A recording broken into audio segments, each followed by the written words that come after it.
Thank you.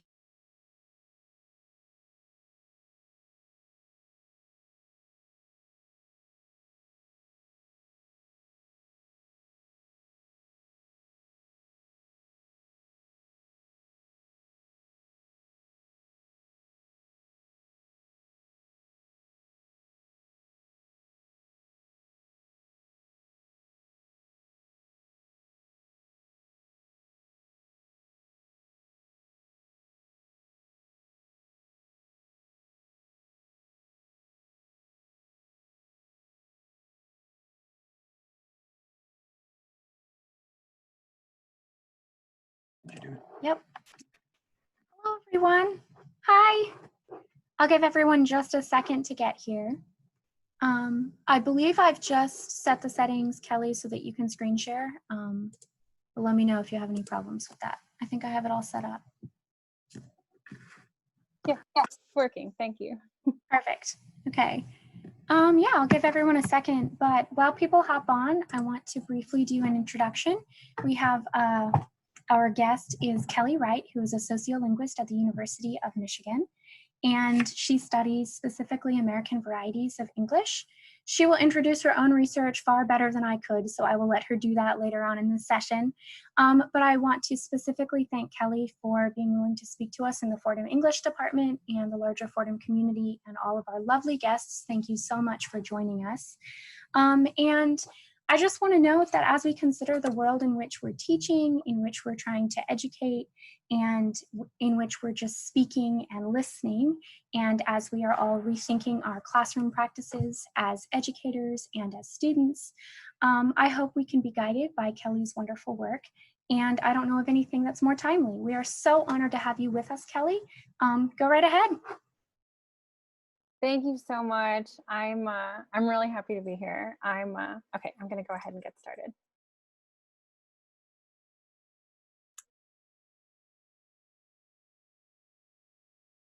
Okay.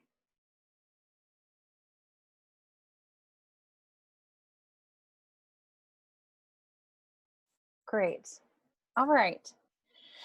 So thank you all again for inviting me. I'm really happy to be here. And yeah, so I'm Kelly Wright. I'm just gonna go ahead and jump in. So I'm going to start by talking to you about raciolinguistic ideologies, what they are, and how they've sort of worked throughout US history by giving you several different examples. Then we'll talk about the students' rights to their own language statement, its history and how it works today, and go through some concrete steps that we can take in the writing classroom as instructors and learners. And then we'll have time for questions, probably about 30 minutes at the end. I've given you numbers on these slides to make question asking easier. And also I will share a link to the slides with you at the end. You'll notice here that I don't have listed that I want to talk about my research results. I had mentioned when we designed the abstract for this talk that I would be talking about my research. It seemed a little bit disjoint, so I'm going to give you a very brief overview in the beginning, and then you're free to ask questions about that at the end. So I am Kelly Elizabeth Wright. I'm a Black biracial woman. I grew up in Appalachia in Knoxville, Tennessee. And I'm a PhD candidate at the University of Michigan. I'm an experimental sociolinguist. So what that means is I'm a sociolinguist because I'm most interested in linguistic questions that have to do with the intersection between society and how the language system operates in our minds. And I investigate that by using experimental methods. As far as other things that are important about my positionality, I'm not a first generation college student, but I am one generation removed from integration. So my father was the first Black student to attend the grade school that I also attended. So these all are important things to know about me that shape my scholarship, my perspective, and so you can understand a little bit more about who is speaking to you. My research, I have worked on Racialized adjectives, how they work in the brain. So essentially looking at an adjective that's been racialized and seeing a face can sort of change how you interact with that face. I've also worked on racialization in sports journalism. So it's a large corpus, a machine learning study that you can learn more about. The work that most people are familiar with for me is the linguistic profiling in the housing market. That was the research you're not hearing about in depth today. I've got highlighted here the University of Kent. That's an hour-long talk that's just about that research. So if you're interested in that, please find that resource. Also in my teaching, I teach a class on profanity, slurs, ideologies, and language change. So if you're interested in that, you can learn a little more there. All right, so that's the prelim, right? So we're gonna go ahead and move on. Maybe. Okay, so raciolinguistic ideologies. That means looking like a language and sounding like a race. So I want to give you a concrete example of that, right? So we have this lovely woman here. If we were to imagine her voice, right, she would very likely, for most people, not sound like a speaker of standard English, right? She would either be speaking English with an accent or not be speaking English at all, right? That has to do with looking like a race, right? And then I have this other sample of speech, not her speech, that I want you to quickly listen to.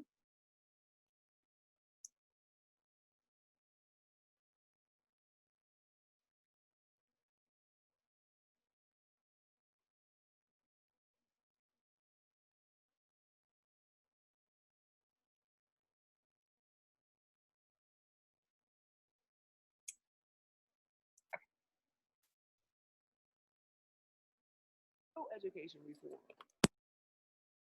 that really gets at the most marginal in our society, then it will permeate out to everyone else. If we're taking care of the most vulnerable, what does that mean for the kids who are not vulnerable? We're going to be able to make some real changes. And so All right.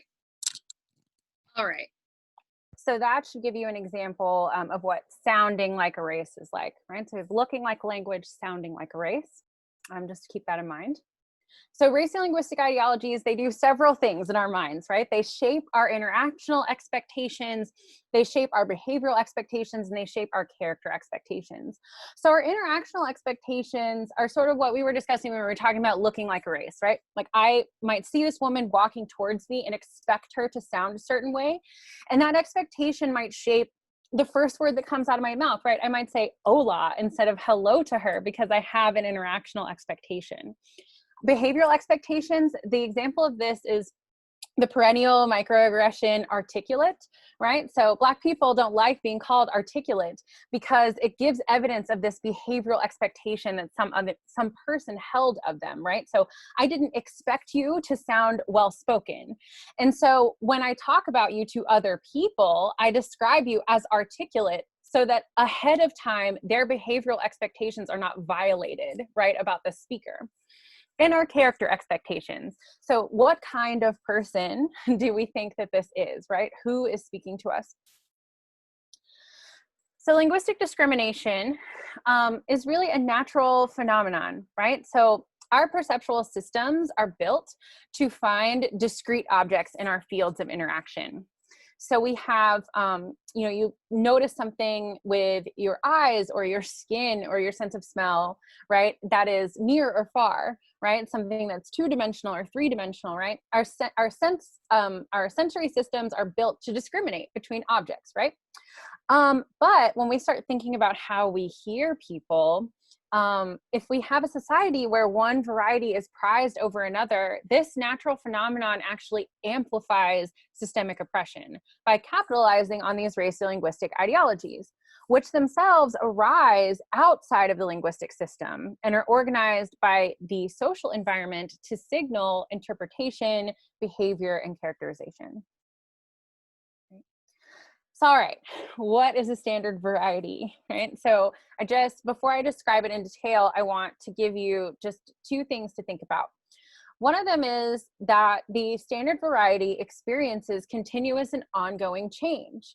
So we think of the standard variety as you can pull the dictionary down off the shelf, flip it open. If a word is in there, it's a word. If it's not in there, it's not a word, right? But that's absolutely a false sort of conceptualization of what the standard variety is. It, like any other language variety, experiences continuous and ongoing change, which is why I refer to it as mainstream US English.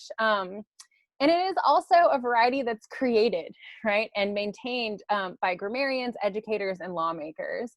So it's not a natural language variety, right? It's one that is created. And it's created because it really represents the variety of the powerful.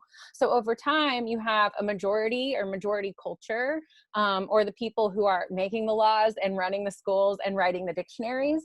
They encode their own variety as the variety that's proper or accurate. And then it is maintained by socioeconomic or interpersonal pressures, especially here in the United States, where we don't have an official language authority like other countries do. So how do we recognize the standard variety?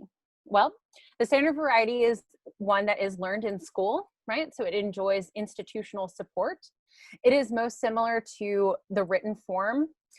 It is understood by many people. So what I mean by that is you could be at the most southern tip of Louisiana or the most northern tip of Newfoundland or anywhere in between and use this variety and everyone would understand you. It does not usually have elements that are associated with a particular region. Feel free to ask questions about why the Midwestern variety is our standard variety later if you like.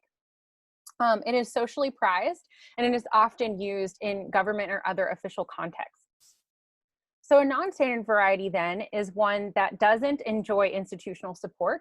It is not learned in school. It's more similar to the spoken forms of the language. It is understood by certain groups of people. So on this list, we have African American languages, Southern dialects, and Chicano English. So these are ways of speaking that are associated with groups of people. They can often be associated with a particular region. So we have Indian accented English and Chinese accented English. Those are varieties associated with people from particular regions of the world. They are socially stigmatized and they're rarely used in government or other official contexts. We'll come back to that. So now that we have these kind of baseline understandings of what raciolinguistic ideologies are and the difference between a standard and non-standard variety, I'm going to jump into several examples about how these things are related to citizenship. So 2 quotes really inform how we think about language and nation. So from Wright, we have a language is a dialect with an army and a navy. This is really to illustrate that the difference between a language and a dialect is about that institutional support I just described. So scientifically, functionally, structurally, there's no difference between a language and a dialect, right? It's really about how the wider world thinks about that way of speaking or writing or signing. And then we have a nation is the totality of people who speak the same language, right? From Grimm, same brothers Grimm, Grimm's Law, Grimm, right? So this is the idea that everyone inside a national border to be a member of that state is going to speak the same language. So in our Constitution, race is the key distinction between citizens and non-citizens. The 1790 Naturalization Act states that citizens are fair-complexioned people of European descent. And under the law, we have these descriptions of races, ethnicities, and nationalities that all have ways of appearing and behaving, which is essentially just an encoding of our raciolinguistic ideologies at the time. Right, and the Supreme Court and other judicial bodies use these descriptions to determine who can become a citizen when they're seeing individual cases. So we start with the case of Ah Yup. He was a man from China who applied for citizenship claiming whiteness, right, that he was fair complexioned. And the arguments against his claim state that white person does not refer to color of skin, but instead an understanding in popular speech acquired in the literature or common parlance, right? So there's a direct line here tied to speech and not skin color. They go on to argue that whiteness is about language, right? It is the distinguishing, civilizing factor of these peoples, right, that make them American. And the judges listen to that argument, but then they look at the definition of whiteness in the dictionary and see that Mongolian isn't listed there, so determine that Mr. Yup can't be a citizen. I just want to pause and say that I have the case linked here, the actual documents from the case, and all of the cases that I'll talk about have their documents linked to them. They're very short, but I think it's very important to take a look at them to see how lawmakers weaved biological and scientific racism into the very core of our legal system. That is an important, if not crucial, exercise. So we move on to the ex parte Shahid case. Mr. Shahid was a Syrian man who applied for citizenship under a precedent that was set a few years before in the Najor case. Mr. Najor was a light-skinned Syrian businessman who was allowed to naturalize as a citizen. They determined, though, that Mr. Shahid is browner than a walnut and hardly understands English. I'm like, raise your hand if you're browner than a walnut. And they say that his language is so poor that Mr. Shahid could be of no benefit to the United States, right? So it's not just about his race, it's about his worth, right? This language ability, right?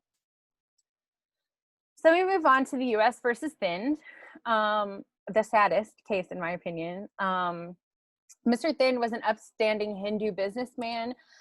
He was also a veteran of World War I who applied for citizenship. And he did so under this recent minority opinion from the Supreme Court that had been filed arguing for Indic peoples to be whites because of this shared Caucasian heritage, right? So you think of the Caucasus Mountains, we have the peoples of Eastern Europe on one side and the Middle East on the other side. They're sharing these progenitors, right? So perhaps these could be white people. And the court decides that the lesser peoples of Europe, the people on the western side of this mountain range, Germans, the Irish, and the Poles can count as white, which they previously did not, because they can quickly merge and lose the distinct hallmarks of their heritage, whereas Hindus retain marks of ethnicity indefinitely, particularly in accent, right? So what they're noting here is that some people can't effectively or completely assimilate into this one way of speaking that makes them a member of a nation, right? And therefore, they can't be considered for the full rights of citizenship, right? So we lump in a bunch of other whites, but Hindus are still a no, right? So what we have from 1790 until today, right, are 230 years of group-based amendments to the Naturalization Act. And I point that out because it's important to recognize that our Constitution still has the words, "A citizen is a fair-complexioned person of European descent," written in it, right? That's still the original wording of the law. And so over time, as more people who sound less standard and are less white are brought in, the more they are encouraged to assimilate. Right, so we have this metaphor for America, the melting pot, right? And we hold it up as something to be very proud of. But America really should be more like a salad, right? With individual ingredients that maintain their character and come together to form a more beautiful and nutritious whole, as opposed to just a solid orange mass of melted stuff, right? So just something to keep in mind, that this idea of assimilation is very fundamental to the idea of what it means to be American. And this builds in a deficit model, right, into all of our institutional practice, where deviations from the typical, the one way of doing things, the white way of doing things, is seen as something needing to be fixed. But it's not seen as something that's collectively needing to be fixed. It's the fault of the individual or the group. So I want to talk about how deficit models really come to play at the nexus of US imperialism, settler colonialism, and Jim Crow on the stage of education. So here we have a cartoon, right, that is featuring Uncle Sam lording over this classroom, right? And in the front row, we have represented Cuba, Puerto Rico, Hawaii, and the Philippines, which represent the most recent acquisitions into the American empire, right? And then in the desks immediately behind them, we have California, Texas, New Mexico, Arizona, and Alaska. These are also recent acquisitions into the United States through settler colonialism. And so these are the actual members of the class, right? These are the people who are directly being taught by Uncle Sam. And Uncle Sam is running a class in civilization. So I'm sure that you cannot read the caption, but it says, now children, you've got to learn these lessons whether you want to or not. But just take a look at the class ahead of you and remember that in a little while you will feel as good to be here as they are, right? That class ahead of them are the figures in the background underneath the flag, right? So what's going on here is he's trying to teach a lesson in self-governance. That's what the book on the table says. And he's doing it by saying that you've got to learn how to do this whether you want to or not. And we're doing this through language learning, right? Because again, language learning, or the standard language, is this distinguishing civilizing factor, right? So to be a member of the American Empire, we're literally dragging you kicking and screaming into the classroom and teaching you standard English, right? So these are the people who are being directly taught. Over Uncle Sam's shoulder, we have a Black man who is depicted as a worker, right? He's not a member of the class. And so this is supposed to symbolize Jim Crow. So these people are completely outside of the educational system. In 1899, we're right at the end of Reconstruction, right at the beginning of Jim Crow, right? If we follow the end of his cane, Uncle Sam's cane, it's pointing towards an American Indian who is seated in this interstitial space, right? He's in the classroom, but he's not of either groups of students, and he is reading his ABCs upside down, right? And so this is smack dab in the middle of the boarding school era. So there's something represented here with his isolation, right? And then we see a Chinese child, a young student who is just looking on from outside, right? Who is still not folded into this educational practice. So all of this to represent sort of as we fold in new peoples into the American Empire, and even try to include the people who are already existing here, the goal is really assimilation, and assimilation is accomplished through language learning, right? So we fast forward about 50 years to this very important case coming out of the California school system, Mendez v. Westminster. And so just for some background, Mexican citizens or Mexican people are of the white race under the US Constitution since the War of 1812. That was part of the treaty that ended this war. And it's important to note that this Mendez case is not about race. And because it's not about race, it set a legal precedent that opened the door for Brown versus the Board of Education. So because of this ruling, Thurgood Marshall is able to then take the next step and, say that schools have to be integrated for Blacks in the United States. So in the Mendez case, you have Mexican-American children who are being removed from their school systems and sent to a separate school. They're being removed because they're saying that they are in like special ed, right? That they can't learn, so they have to go to a separate school. And in these separate schools, they're actually using Spanish as the medium of instruction. So the children are doing very well, right? But their collective parents don't want them labeled as like neuroatypical, right? As somebody who needs like special schooling. And so therefore they sue, right? And they say that these separate schools violate equal protection. And the Ninth Circuit Court upholds this decision on appeal, right? It doesn't make it all the way to the Supreme Court. And so the schools have to be reintegrated. And I just want to share with you the arguments that are made on behalf of these children, right? On behalf of this integration program, right? So it shows that Spanish-speaking children are retarded in learning English by lack of exposure to its use because of segregation. And that commingling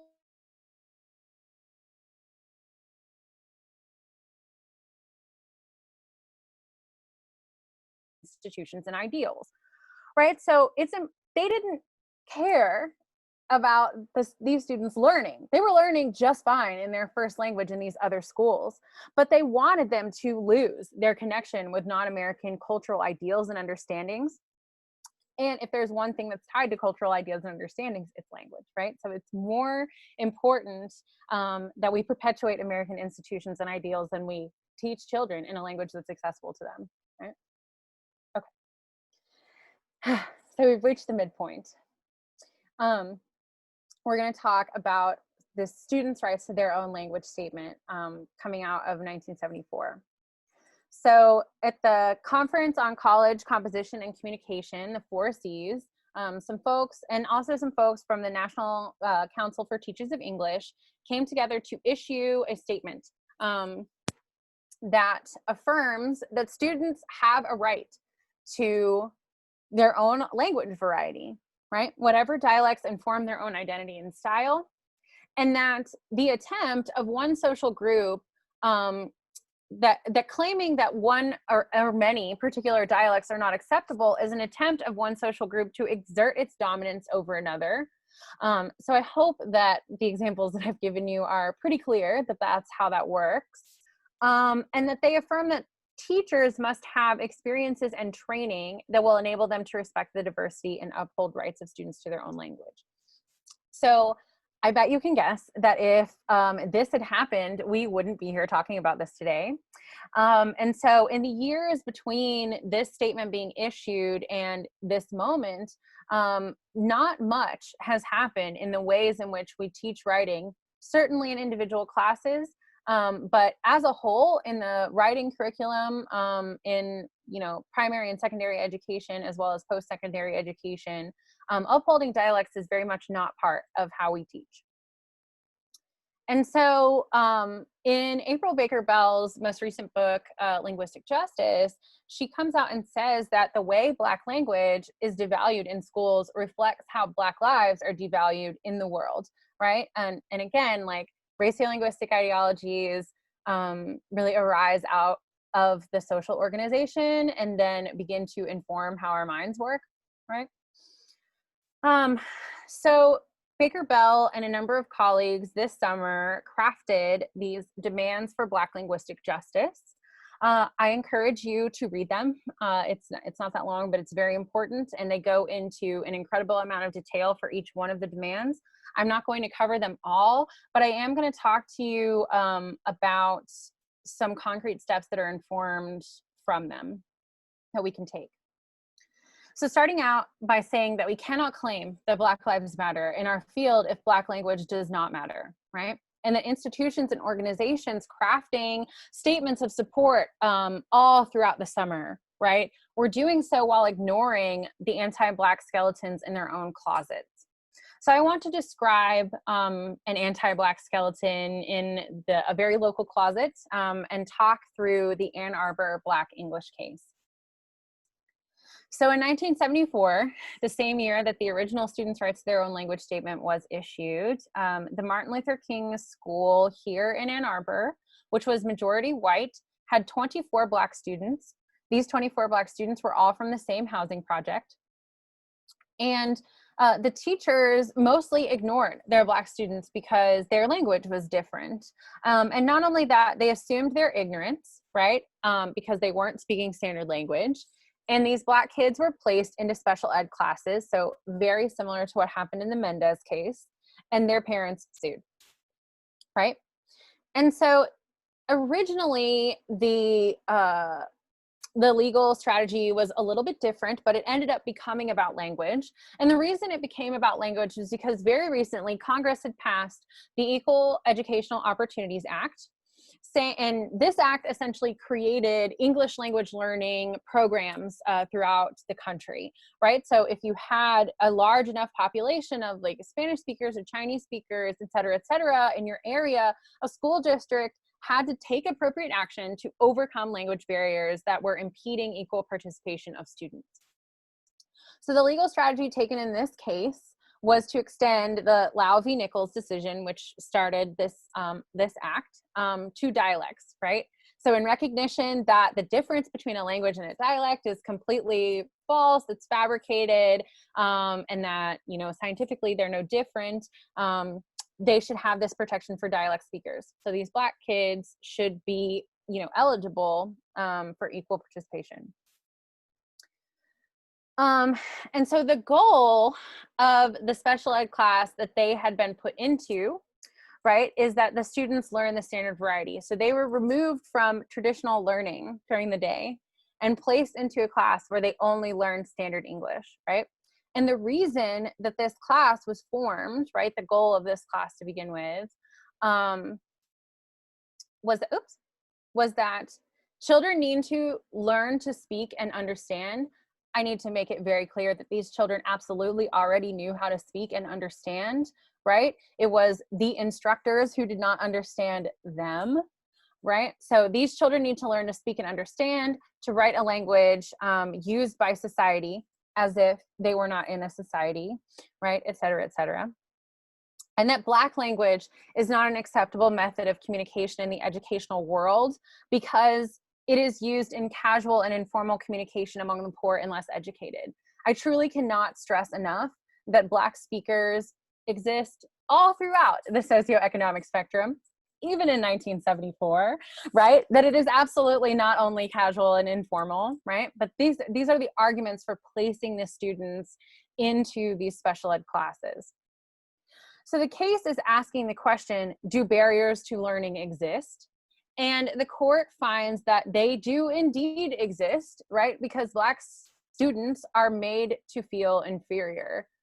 I hope that it's clear that if the educators took the position that I just described to you, that the students would obviously be made to feel inferior, right?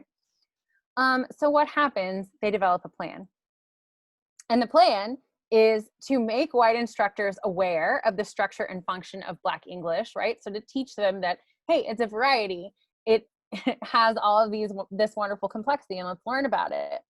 And then to have the white instructors use comparative examples in the teaching of reading and writing, right? So to bring all of the students together in one classroom and to use examples from the variety of a minority of students in the teaching of reading and writing, right? And that this would aid students in the transition to standard English, right? So that's still the goal, is not to allow them to create or to, you know, develop their critical inquiry in their own variety, but instead to transition to standard English, right? So this is a huge skeleton, right, in the local closet, in our collective closet as educators, right? And that even this misguided and inequitable approach wasn't nationally adopted, right? So dialect speakers in this country still do not enjoy equal educational opportunities like English language learners do. And there are a number of reasons for that. You can also, just a side note, look at the Oakland Ebonics controversy, which happened several years after this, or just a few years after this. And in that case, they took the opposite strategy. So here they're trying to argue that dialects should be on the same level as languages. In this other case, they're arguing that Black English is its own language, right? And both of these initiatives essentially fail, right? So it's interesting to see, to really dig in and think about why, right? So dialect speakers still don't enjoy these educational opportunities. And we might ask ourselves why. Like, why aren't people still advocating for this? And part of the reason for that is because raciolinguistic ideologies create invisible barriers to self-determination, right? So dialect speakers find themselves to be inferior, right? After all of this time of telling people that their language is informal, that it's only used by the poor, right? Many Black speakers, students in my own classroom, right, have said they don't care about learning how to express themselves in their own varieties. They just want to learn the standard, right? So there's not a lot of momentum for this kind of justice because people have been taught to think bad things about themselves, right? And those varieties have remained unchecked in the majority, right? So I just want to make clear that using non-standard language is not about ignorance or laziness or poverty. It's about identity, right? Again, like non-standard varieties are associated with people from certain groups or people from certain regions, and they don't enjoy institutional support, right? That has nothing to do with the position of the individual using that variety, right? So what can we do, right? So I want to talk through some concrete steps that we can apply to our practice of teaching, teaching writing, and teaching in general that are inspired by these demands for Black linguistic justice.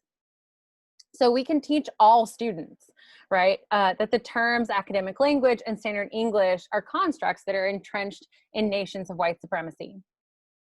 We can also reject deficit positioning of Black students, right? It is not their fault that they don't speak the standard variety, right? We can also celebrate Black language as a flexible and lucrative cultural product, right? So Black artists account for $31 million, 3.31% of all music sales worldwide, and that is $300 million annually to US GDP. Between music and arts and entertainment and sports, African American language speakers are among the most successful Americans. Recognition that success and affluence can be achieved by African American language speakers is important, and recognition of the outsized impact that these individuals have on popular culture is important, right? So Black language, not just used by the poor, it turns out. We can also stop promoting code switching. This bullet point really started out as a note for myself, right? So when I started teaching writing 5 years ago, this is sort of where I landed, right? So being a person who was explicitly studying these forces as a linguist, and also a person who was trying to teach writing in an equitable and ethical way, I was very conflicted about how I was going to go into the classroom and ask students to perform, right? Like, what am I going to grade? What am I going to assign? Right? And I really took that standard English, yeah, it has all these problems, but you got to use it, right? It's a tool in your toolbox that you need, you know, for different ends than you might need your own variety, right? I am not ethically comfortable teaching about standard language that way anymore. And because of that, I very much changed my whole assessment structure in my writing class. I don't assign essays outright. I give students the option to create in other modalities.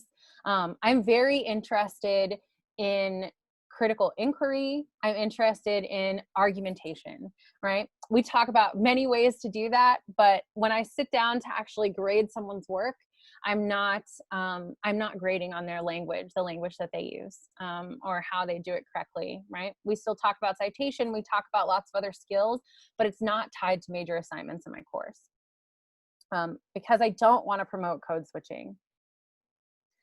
We also want to avoid misnomers, right? Black language is not slang.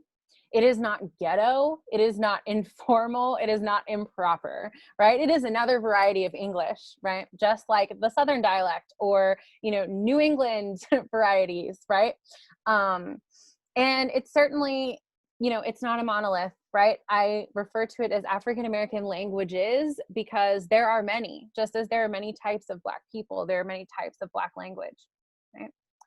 And we want to do away with contrastive analysis at the expense of Black students. So the example coming out of the Ann Arbor Black English case, right, is something like saying, Jamal might say, she be working, right? But Mark would say, she has a job, right? That is absolutely using contrastive analysis at the expense of Black students. What you might want to do is show them an example from Vershawn Young, right? So this paper was published in an academic journal, right? The highest of the high, the most formal that you can get, and it is completely written in African American language, right? And in this, in the beginning of this paper, Young is directly speaking to the critic Stanley Fish, right? And at the end, he says, and Fish acquiesced to his language prejudice when he comes saying that people make themselves targets for racism if and when they don't write and speak like he do, right? So part of what this conversation is about is saying, you know, you are being prejudiced when you're preparing me to only create in standard language, right? your language, right? So what we want to do is we want to make sure that we allow this work to be data-driven, right? To come out of the experiences of Black people, not like outside looking in, and to be guided by teacher researcher activism. And we want to ensure that all students have an opportunity to learn about language from a Black language scholar. And I gotta tell you, we're out here, right? Everyone on this list has done work specifically looking at these issues and has examples upon examples upon examples, books and papers and talks and pedagogical resources on their websites, right? Textbooks that are here to help you do that, right? And it's important not only for your students, but for yourselves, for myself, for ourselves, right? That we work to decolonize our minds.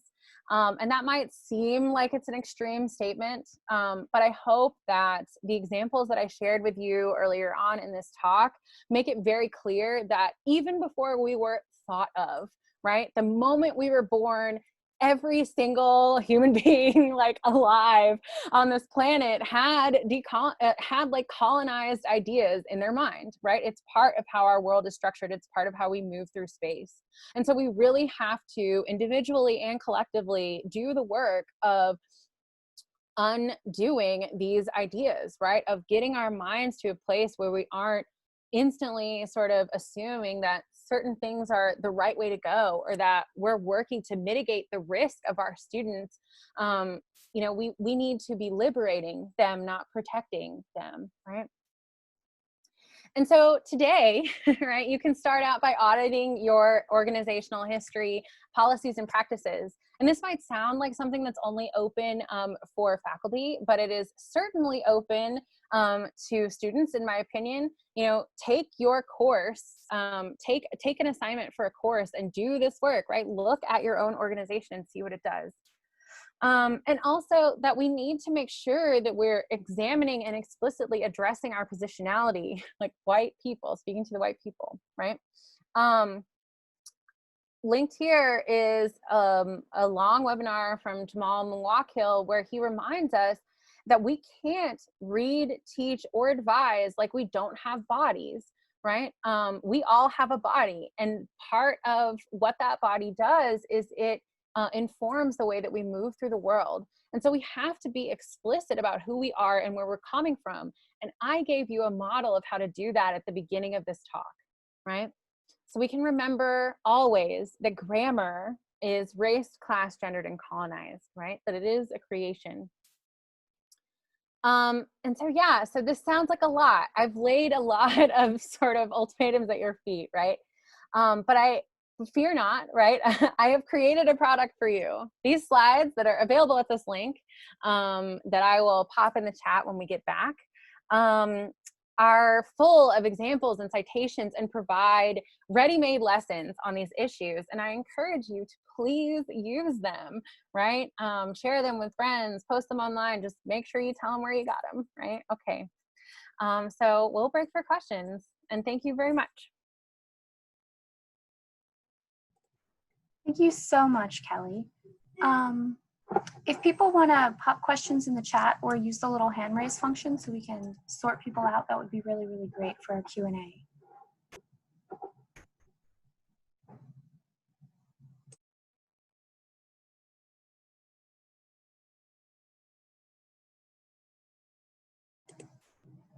I jotted down a bunch of questions, so I'll start with one that I think is short-ish while people think.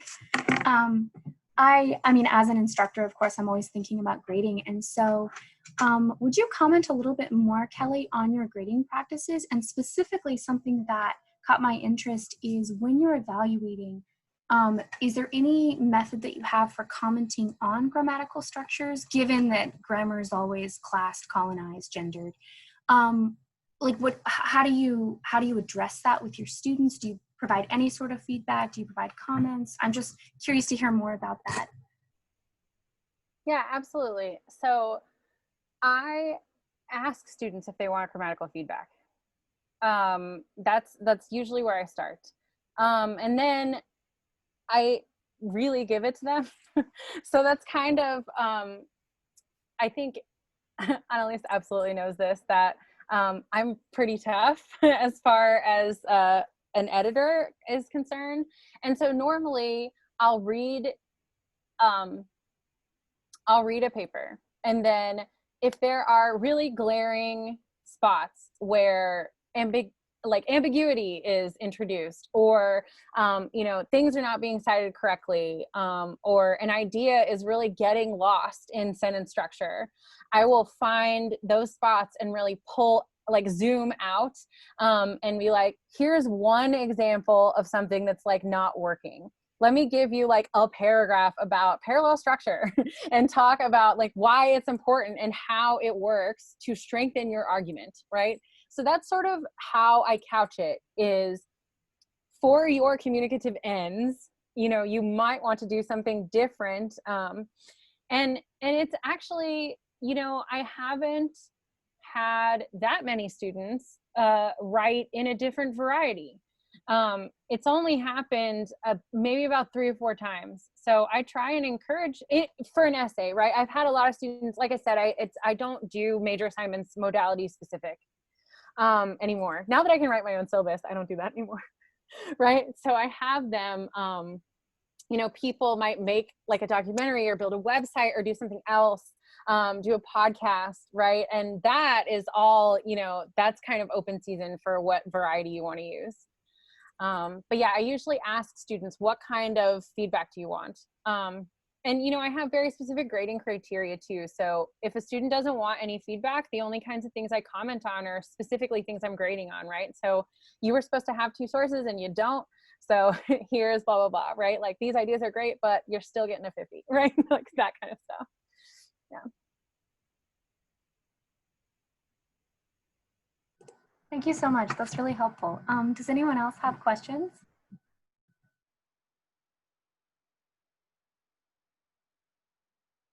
Ian, go ahead. So yeah, I think I was thinking about a lot of this when it comes to sort of ESL teaching, when you're teaching languages to just foreign speakers in general. So I don't know, a Turkish student. And the link you made between identity and dialect, I think is especially pertinent to English on the whole. And so how do we encourage people should we encourage people to maintain their accents, maintain in like English language sort of settings? Is that something that should also be done pedagogically in that where we say like, don't try and learn my accent, actually. Learn have examples of other, dialects of English and have them in class. Is that something that we should also be doing? Because I think, yeah, I guess. Yeah, great question. I think so. So as someone who has never taught English, I'm very outside looking in. But VJ, he's listed on my list. That's his whole thing, right? So everything that he writes about, everything that he does is all about how do we teach and what like accentism is. So his position is absolutely don't encourage people to accommodate to one standard accent. Very difficult, right? When you have one person who's doing all of the speaking and everyone else is listening and trying to learn how to pronounce things. But absolutely in as far as assessment goes, like how you grade students, a lot of students in foreign language or English language learning classes are, like marked down for having accents, right? And not pronouncing everything like exactly one canonical way. And if you go to America, right, like you hear a lot of speakers of like, I learned how to say this word this way, and I have never yet heard an American speak in that way, right? Because we have a variety of regional accents. And so in my opinion, accommodating to one pronunciation is just impossible. It's not how language works, right? And so to grade people on saying something exactly that way really misunderstands how multilingualism functions in the brain and just a whole host of things. So I absolutely think that students should be encouraged to speak, to learn the language enough to be able to communicate, but not to accommodate to one particular pronunciation. Oh my gosh, I lost a reference. There's a, well, I'll think of it. There's another person on that list who also writes pretty in detail about exactly how this works. So it'll come back to me. I'll throw it in the chat if it does. Thanks. I saw Jamal had a hand up next.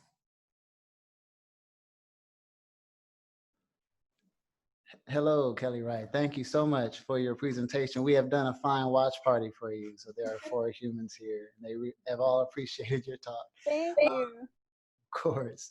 I wanted to, in reference to the last thing, the last point, Nicole Holliday and Charity Helly are doing a talk at Duolingo's conference about the idea of variation within second language acquisition. So that might be useful.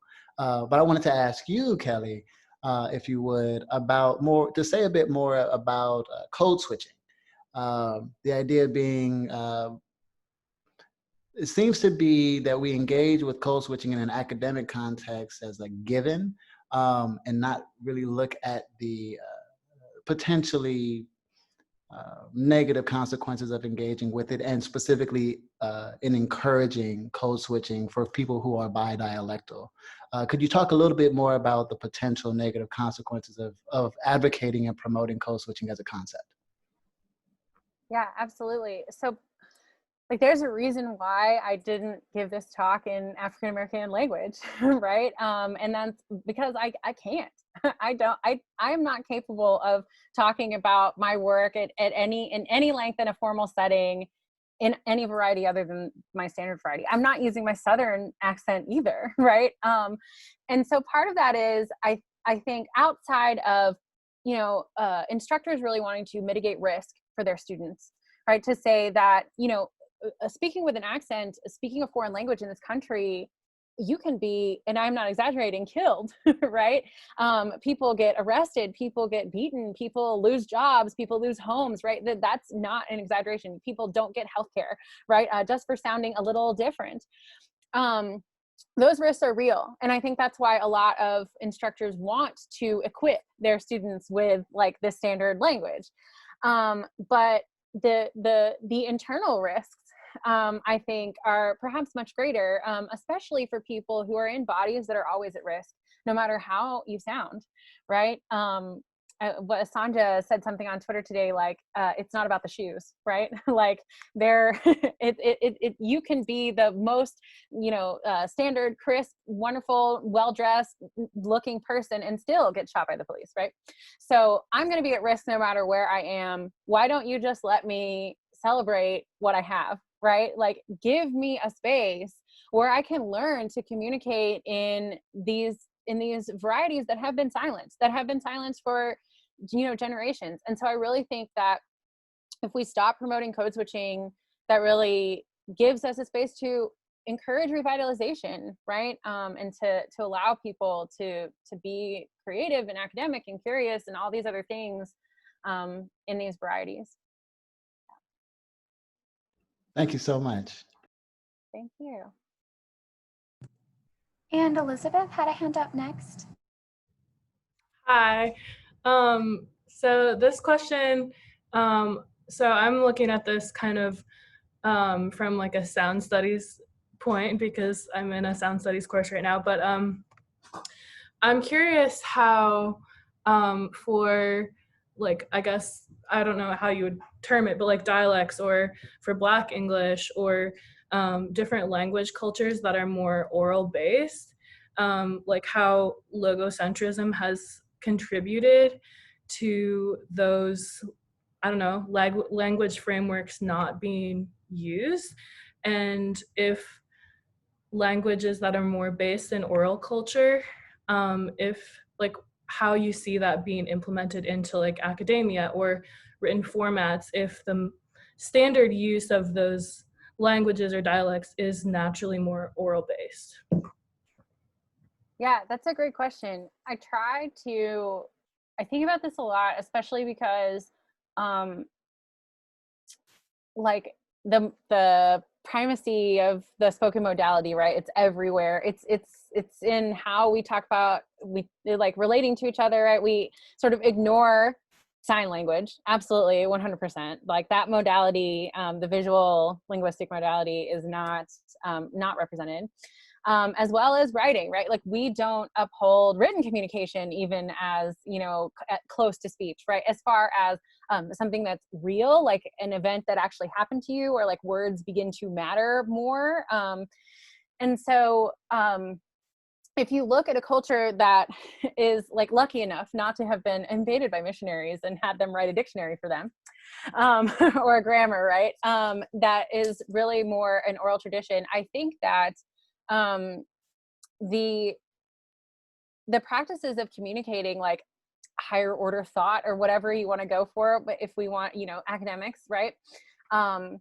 Are already there, right? Like, so those practices exist within that culture already, right? And so I think that part of what, in a situation where you might be in a location where you're surrounded by lots of languages that have oral traditions, or you have a student who it represents that culture in your classroom, I think that just allowing, like giving them the benefit of the doubt essentially, and saying, how do you want to communicate ideas, and what can I do to sort of work around my expectations in a way that allows you to just be creative, right? And be creative in the sense that will allow you to eventually get to the point where you can be critical. I think that that's really the most important thing that we can teach our students, is to allow them to know the system that they're in so that they can begin to reshape it, right? To do, as DeAndre often says, mold breaking work, right? Ellis, I think I saw your hand up next. Yeah, thank you. Hi, thank you for a great talk. I want to go back to something that you noted about students being kind of reluctant to write in their own languages, dialect, that sometimes linguistic racism is actually internalized. And I think that some of your concrete suggestions really like spoke to ways to address this, but I wanted to also see if you had other suggestions for how to encourage students that it's like okay to write and learn in their own accents and languages and dialects, while also giving them like space to self-define their own educational goals. Like, because it seems like almost a kind of bind where there are like these potentially negative consequences to code switching, and yet sometimes that's all students want to learn how to do in school. And so yeah, I guess my question is just like, how do we address that without pushing students too hard, or like just giving them like enough space to define their own goals? Yeah, great question. I will say I don't have a perfect or complete answer for that yet. Part of it is because I haven't been teaching for very long. And so with any course, right, with any sort of learning objective, it is the iteration that we sort of learn how to refine and better serve our students. I think that I am lucky that the last several courses I've taught, or the last, couple times I've been in the classroom, I've been teaching about profanity. It makes it a little easier for people to say what they really feel and mean when they're not like, describe, like whatever, so like, let's talk about Ulysses or something, and like, how are we going to do X, Y, and Z, right? So I'm in a bit of a different position, because part of what I teach, and even when I teach writing, just an intro class, I'm always talking about language. And so I'm able to be like, we're examining the thing directly, right? And so it gives people a little more freedom. Part of what I will say is that having learned that this doesn't work well before, is I try to give students plenty of opportunities to do this kind of like self-expressive and like agentive work privately, right? And so I don't want you to have to get up in front of the class and give like the 7th speech after a whole bunch of people did it in standard English, and now you're just gonna like say something totally different, right? And have people perhaps not understand you because they don't have access to your modality, right? And so giving them an opportunity to like turn in something that only I will see, and we together can be in conversation about how it meets our learning objectives. I also do like conferences really early. I mean, I know that that's maybe not exactly what you're asking about, but I try and sit down with all my students very soon in the semester one-on-one, and to explain exactly these things, like, when I said that you could do this, I meant it, right? You don't have to, but I want you to know that you can, right? And I have had very few students take me up on it. And I think that's because it is rather foreign for a lot of people and a lot of the ways in which they are used to interacting in an educational setting, right? Like the like market structure of it. Like, I will show up and you will not fail me, right? Based on me doing mediocre work or whatever, right? Most of my students are, I mean, I say mediocre, but you know, it's just like what people assume they're not going to have a good experience. And so I think it is very different. And so I like to also like ask students, you know, for their permission to sort of share the things that they do. I think that ever since I got like a first example of a student, the most wonderful paper she wrote about like how the hymen is a myth. It was like the most wonderful thing I've ever read. So it was just an incredible paper. And I was like, if I think that some students can't even imagine what academic work would look like in their own methods of expression. And so to be able to give them something that's real and be like, it could be like this or not like this, you know, the same way that people give you other examples of how to do things. And I'm still learning, right? So I'm certainly open to anyone's suggestions on how to do this better, especially students, right? So people who are living in the challenges of academia today that I am removed from as an instructor. I want to hear. So if you have ideas, please send them to me.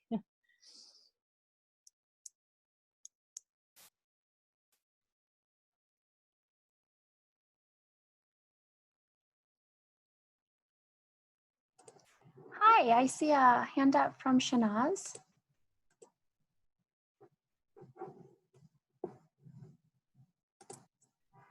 Great question. So the question in the chat is, how do others react to your teaching methods and has it received backlash? I haven't received backlash, not directly, although I know of other instructors who certainly have. I think that other instructors at first, especially with the modality constraints kind of thing that I employed 2 semesters ago, they look at me like I'm crazy, right? Like, what am I preparing students to do?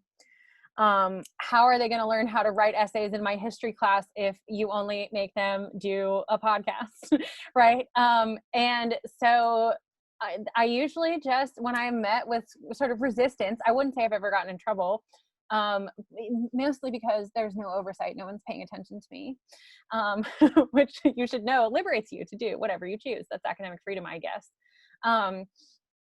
Is exactly what I said to you all, is that I am more interested in argumentation. I am more interested in saying, if you want to make an argument about something, if there is a thing that you care about that you want to spend enough time describing, right, or researching or knowing about or learning about, I want to equip you with the tools to enable people to listen, right? I think an argument can come in any form. A good argument can come in any form, and that's essentially what I use. And I also focus on teaching students how to access their resources, right? So at every school you're at, you know, how you get things from the library, or how you request materials, or how you do this, or how you do that, or how you know, I mean, I'm so much more interested in showing them how to access what is around them, which is useful for any course that they walk into, as useful as, you know, understanding a split infinitive or something, right? Right. So that's really how I approach it. And usually if people are like, I don't understand, I'm like, well, this is what I do. Then it makes more sense afterwards. And yeah, I think that most of the time people are just more concerned about how you grade equitably when things are sort of made different, right? That come in a totally different form. How can you know, 2-minute video be graded the same as a 10-minute podcast, is the same as a 15-page paper, right?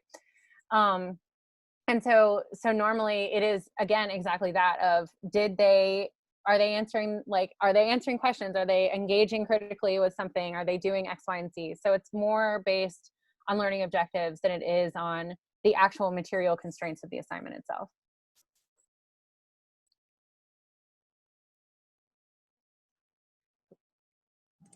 Thank you so much. I'm trying to make sure I don't miss any hands, but if I have missed your hand or missed your question, please feel free to throw it in the chat. And if you have a follow-up question bouncing off of one of the excellent questions asked, feel free to throw that in there as well. I mean, well, we have a second. You mentioned earlier, Kelly, that we could ask you why the Midwestern dialect is sort of standard here. Could you go into that for a sec? Sure, yeah. So normally, right, the variety of an urban center, like the largest urban center in a country, becomes the standard. So we can point to Parisian French and like London English, like Southern UK English, right? The Queen's English, right? Two huge urban centers, very powerful places for forever. And the varieties of those powerful people are the standard varieties of both of those languages, right? British English and French. So you would expect perhaps that our standard variety would be New York, right? Because it was our capital, and is the largest urban center on the East Coast, and it's like one of the oldest cities in the country, right? Or Philadelphia or Boston or somewhere around there. So why not, right? Well, so at in the mid 1800s to the turn of the 20th century, we get immigration, right? Waves of immigration come from Eastern Europe. These lesser peoples of Europe, right, start to pour into these ports of entry, right? These northeastern ports of entry, Boston, Philadelphia, New York. And the ways of speaking there, coupled with like migrations out of the South, right, really become associated with race and foreign identities, right? So it is this wave of xenophobia that sort of sweeps the nation at that time that really forces the standard variety inward, right? So we get people in like the Ohio Valley, like Western Pennsylvania and the Ohio Valley, those varieties are sort of taken up by newscasters. So we get, from the very beginnings of radio, right, to like Dan Rather and like other folks who really have this like newscaster, this a-regional variety. And that is associated with the Midwest, which is essentially where white people fled to from these ports of entry. And so we could all, be speaking like New Yorkers, but instead we speak like Midwesterners because of xenophobia, essentially. It's a sad story. They're all sad.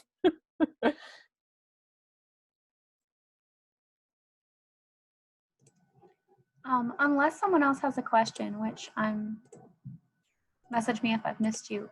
I wanted to make sure we had plenty of time for questions, but also there was so much in your talk that I want to ask about. But I do want to just ask you if there's anything in particular you'd like a moment to expand upon, because I know that you have a lot more prepared than we'll possibly have time for. Oh gosh. I mean, I am just really grateful for you all coming in and giving me your attention and your interest on these things. It's and allowing me to speak about ideas today, just because I guess that it's just important, especially in light of the executive order that came out yesterday. I mean, essentially, we're all party to sedition by being in this room, right? And just that it is important to know that white supremacy is kind of alive in all of our minds. It makes me feel gross, but it is something to know that you personally can affect change, simply by thinking about how these things work in your own life. That to me is very empowering. And so I hope that when you walk away from what all we've talked about today, you don't feel depressed, that you feel empowered instead. Thank you so much. And Yeah. you left a question in the chat.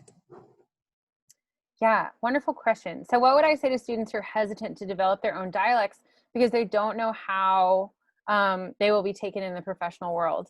That's great. I say do, and this is like, sounds like such a, you know, softball answer, I guess, but I say do what makes you feel the most comfortable. So for me, again, like I haven't developed my varieties to allow me to do work in them. I don't write in a Southern dialect or African American language yet. I mean, maybe I will. Stay tuned. But I think that I do use those features some places. So in email, right? I will drop in a might could, like a double modal.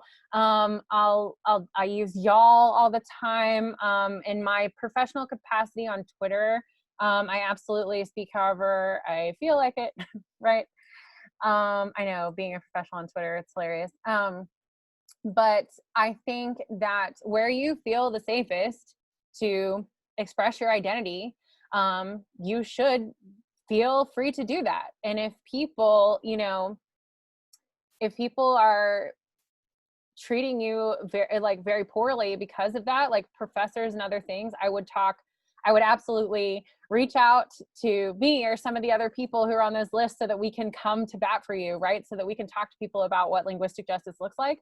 And how that's absolutely oppression, and how voices are tied to identity categories, right? Like protected classes like race and gender and sexual orientation and all these other things. And I think that kind of informs sort of the way to think about this in your own self, right? Like how do you express your other identities, right? Like, do you have, you know, like I'm bisexual, right? And I talk about that a lot. I talk about it in my classes. I share that with people. You know, and I talk about these things that sort of inform who I am, where I feel comfortable doing so. You know, I express that in the way that I dress and the way that I work and, you know, this, that, and the other thing. But in some rooms, I don't feel comfortable doing that, right? And so I choose not to. That is unfortunately a calculation that people have to make in sort of every room that they exist in. It could be as much as just being female, right? Or being a short person, right? I mean, it's all sort of part of this like false deficit model structure that it is the fault of the individual that they don't conform. I just encourage you to resist that, but know that sometimes it does come at personal risk, that you do incur a risk sometimes when you resist you know, those mainstream ways of being, in the same way that you do when you walk outside any other day.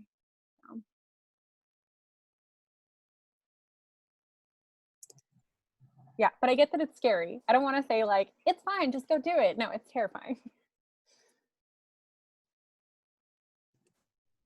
Thank you so much. As a nod to my class's preparation and work on the Students' Right to Their Own Language of 1974, you've given us some specific and very helpful concrete pointers on specific changes individual instructors and classrooms can make towards thinking about justice and thinking about linguistic varieties in the classroom.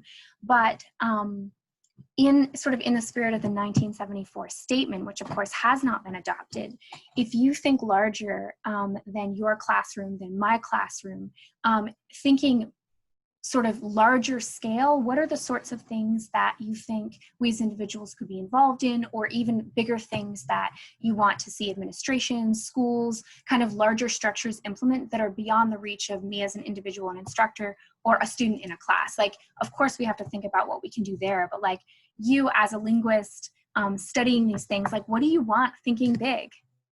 Yeah. Oh gosh. Linguistic justice to me is just, it's so important.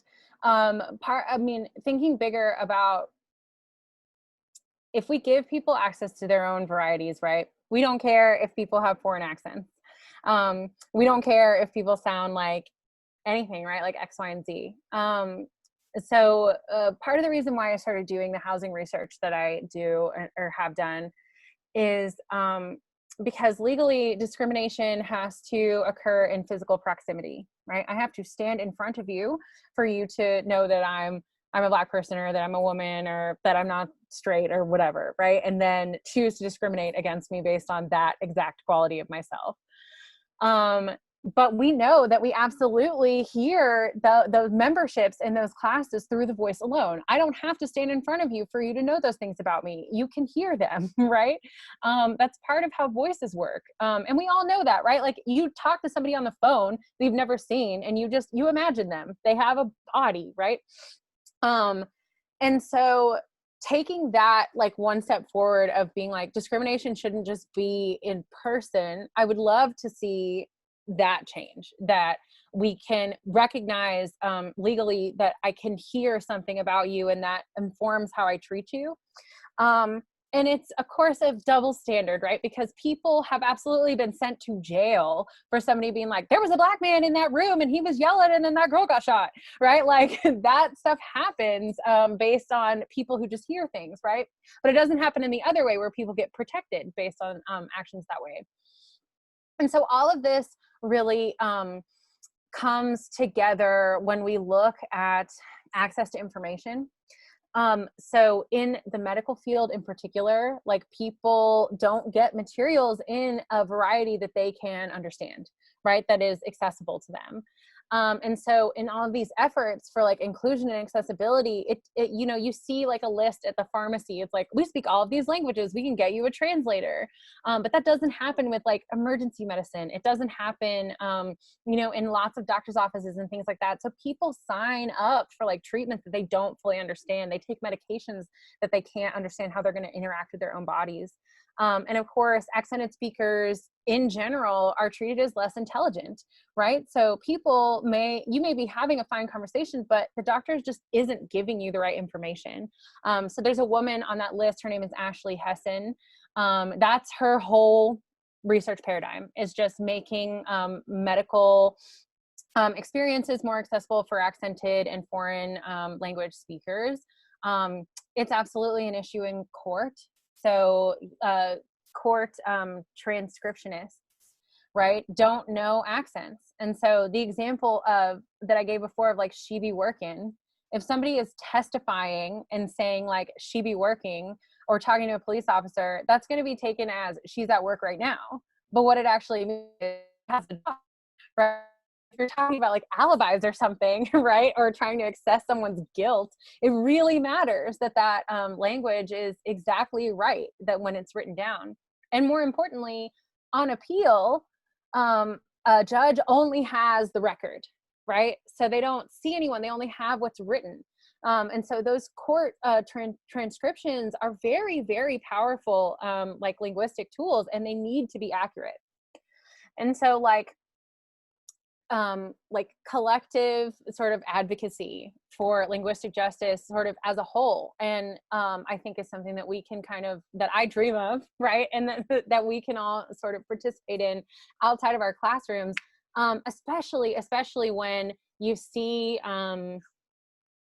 companies making statements about inclusion or diversity or this, that, and the other, or like anti-racism, et cetera, or when you get involved, in a career and it's like, we're going to write a new mission or something, just putting language in there, gives you the ground to be able to point out inequities in their practice and say, we put this in our mission, so we have to make sure that we do X, Y, and Z, right? Ann Charity Hudley, who's been mentioned already and is on that list, has a statistic that is something like 97% of diversity statements don't mention language, right? So I think that there's just something about that we all use it. We don't think about how much it's tied to our expressions of self.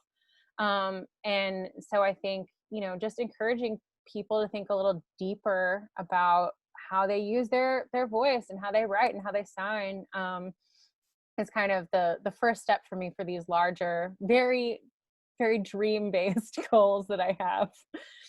Yeah. It's helpful to think about where that's encoded in institutions. Does anyone else have a question? Throw it in the chat now. Otherwise, I want to thank you so much, Kelly, for coming and speaking to us. It's been a delight always to hear your work. And thank you so much. Thank you for having me. It's so good to see you, and it's nice to, see and meet you all. Thank you for coming, and please be in touch anytime. I'm here and I'm around, and I love to talk about this stuff. So, yeah. And You said you were going to send out the link to me. I can email that Oh. to everyone who's, I should have stuck it in the chat already. Oh, perfect. Okay. So I'll leave this up for another minute so people who want to grab that link out of the chat can do that. I'll put it in there again. Yeah, thank you. Yeah, and if anybody doesn't get it and they want it, just let me know. Great. Oh, perfect. I see it. And let me make sure I have that. All right. Well, thank you so much. You're welcome. Thank you all. Bye. Bye.